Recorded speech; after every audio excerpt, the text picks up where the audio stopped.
జై వీరభద్ర ప్రసాద్ నమో నమో. ఈ జగన్ గారిలో కలి ప్రవేశించినట్లుంది. అందుకే మనం ఏదో ఒక దారిలో తీసుకొని వ్యవస్థను బాగుపరుచుకుంటా ఈరోజు కేంద్ర సహకారంతో పోలవరానికి నిధులు తెచ్చే అవకాశం, పోలవరంకి ఛాన్స్ ఇచ్చిన వాళ్ళు పోలవరం చేస్తామంటున్నారు.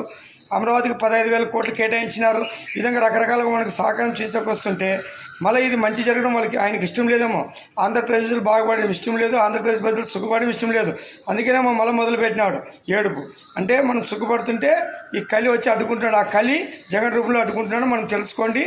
ఈ కలిని శాశ్వతంగా అంతం చేయడానికి కలి మొగుడు వీరభద్రుడు వచ్చినాడు.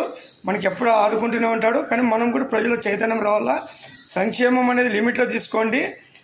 ఫస్ట్ మన భావితరానికి అమరావతి ఇస్తే ఉద్యోగాలు వస్తాయి.